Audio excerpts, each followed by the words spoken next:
Friends नमस्कार. आपण पाहत आहात channel physics with Vishnu Navpute आणि आज आपण पाहणार आहोत एडी करंटचा एक्सपेरिमेंट. एडी करंट म्हणजे काय असतं? Wien metal plate is placed in varying magnetic field और metal plate is moved in uniform magnetic field, then circulating currents are generated in the metal. Those currents called as eddy currents. ते म्हणजे नेमकं इलेक्ट्रॉनचं जागोजागी त्याचं circular motion मध्ये येणं असतं. पण आपण पाहणार आहोत खरंच नेमकं कसं काय होतंय. माझ्याजवळ एक स्ट्रॉंग मॅग्नेट आणि माझ्याजवळ आहे एक ॲल्युमिनियमचा पाईप.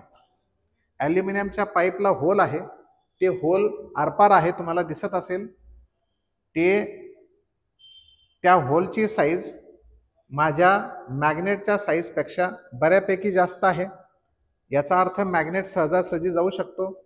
आणि आपल्याला माहिती आहे की जर हा मॅग्नेट असा इकडून सोडला, कुठलाही ऑब्जेक्ट या एवढ्या डिस्टन्समधून सोडला आणि तो ऑब्जेक्ट पकडायचा असेल तर मला चांगली क्विक ॲक्शन घ्यावी लागेल. म्हणजे हा बार मॅग्नेट किंवा हा सिलेंड्रिकल मॅग्नेट मी सोडतो तर मला पटकन हात खाली घ्यावा लागतो. पण आता बघा जादू काय आहे एडी करंटची. एडी करंटची जादू पाहताल आणि आपण सुद्धा वाव म्हणताल. So wow factor is in eddy currents. See, मी आता हा सोडणार आणि त्याला म्हणणार जरा हळू चल रे बेटा, हळू हळू हळू हळू चल, हळू चल, हळू चल. आणि माझा मॅग्नेट माझ्या हातावर खूप उशीर आला. याचा अर्थ याचं ॲक्सेलरेशन हे आता ॲक्सेलरेशन ड्यू टू ग्रॅव्हिटी नसून त्याच्यापेक्षा कमी झालं. त्याचं कारण असं आहे, या मॅग्नेटचं खाली येण्याचं ॲक्सेलरेशन कमी झालं. त्याचं कारण एडी करंट आहे. एडी करंट हा EMFच्या इंडक्शनमुळे झालेला आहे. आणि आपल्याला